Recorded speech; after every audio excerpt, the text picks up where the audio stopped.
E olha, foi realizada a primeira audiência daquele caso bárbaro, em que uma motorista bêbada, a Daiane Cristina Freire, atropelou e matou 2 homens que estavam numa motocicleta aqui numa das principais avenidas da cidade. Essa imagem da 10 de dezembro correu o Brasil, porque você percebe que os dois estão parados no semáforo e ela bate com tudo. Os 2 morreram na hora. Ela chegou a ficar presa, fez o teste do bafômetro, estava embriagada, mas responde em liberdade.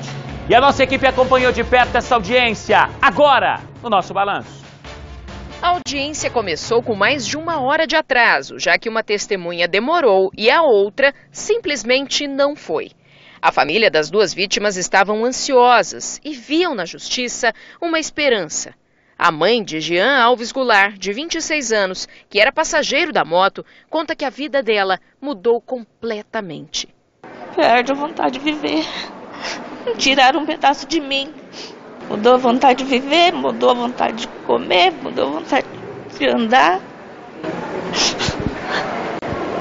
Eu quero dormir. Para a esposa de Eliédio dos Santos Oliveira, de 42 anos, o condutor da motocicleta, restou apenas a missão de cuidar sozinha dos 2 filhos do casal. Os cacos não foram juntados ainda. A gente vive pelos filhos, porque se fosse pela gente, se fosse, eu também já teria desistido. Tá muito difícil, porque além de eu ter os 2 filhos, eu ainda sou portadora de deficiência física, o qual ele me ajudava muito, sabe? Então, com lazer, com escola, ele que participava das reuniões escolares. Ele era o teu porto seguro. Ele era, como eu dizia, ele era minha perna esquerda, que é o que eu não tenho hoje. As imagens das câmeras de segurança flagraram tudo. Mostram o momento exato em que o carro atinge violentamente a moto que estava parada no sinal, na Avenida 10 de Dezembro. O impacto foi tão forte que o condutor e o garupa foram arremessados a cerca de 30 metros do local da batida. Os 2 morreram na hora. No dia, Daiane Cristina Freire, de 37 anos, fez o teste do bafômetro que constatou que a motorista bebeu 10 vezes o limite máximo permitido por lei. Ela ficou 3 dias na prisão, mas pagou fiança de R$ 3.100 e responde o processo em liberdade. A defesa da ré entrou com recurso na justiça pedindo que os trabalhos fossem transferidos aqui da primeira para a terceira vara criminal, que julga casos de crimes culposos, ou seja, sem a intenção de matar. Porém, por um entendimento do Ministério Público, Daiane assumiu o risco bebendo e dirigindo. E por isso foi indiciada pelos crimes de homicídio com dolo eventual. Agora, a defesa de Daiane pretende fazer com que ela não seja levada à júri popular. Por hora, os policiais trouxeram algumas contradições do ponto de vista da defesa, né? Por esse motivo, insisti na oitiva do outro policial que faltou. Então, foi remarcada a audiência para o dia 26 de novembro, às 16 horas, no qual será ouvida essa testemunha de defesa, que passa a ser de defesa nesse momento, que é o policial militar e interrogatório da ré. Pretendo, de acordo com a documentação, derrubar o excesso de velocidade, tá? Não houve excesso de velocidade. O laudo a priori se baseia numa condição do qual há divergência, tá? Então apresentarei isso em momento oportuno.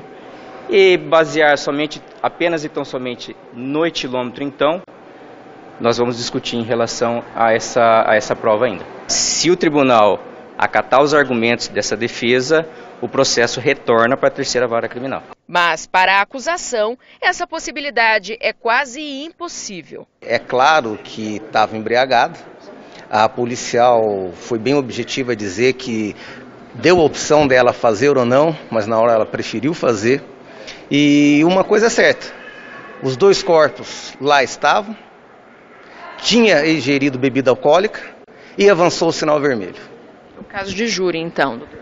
Temos a convicção que, terminando essa instrução, a juíza, após analisar todos os elementos arguídos, tanto pela assistente de acusação e pela defesa, ela tem uma grande probabilidade de ir para a júri popular. Eu espero justiça. Ela vai ter que pagar porque ela fez. São vários casos, não é só o dele. Depois dele teve mais. E se o dele ficar impune, os outros vai ficar que jeito?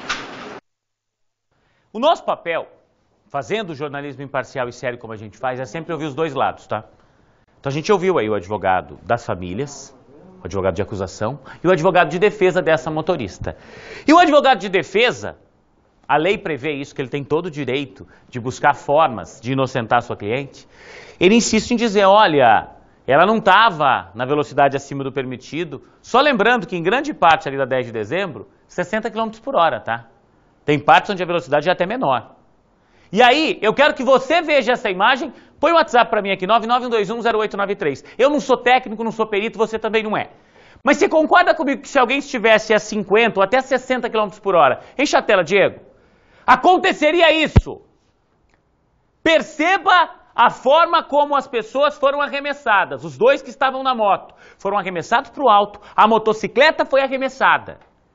Na tua opinião, estava ou não estava acima de 60 km por hora?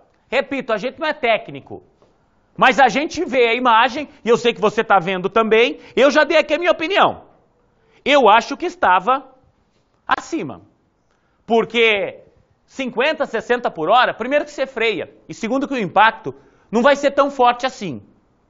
A questão da embriaguez, foi feito o teste do bafômetro no dia, tá? Então aí a defesa pode argumentar um montão de coisas? Pode. Mas foi feito o teste no dia. Tanto que ela chegou a ficar presa por 48 horas. Depois conseguiu responder ao processo em liberdade, conseguiu.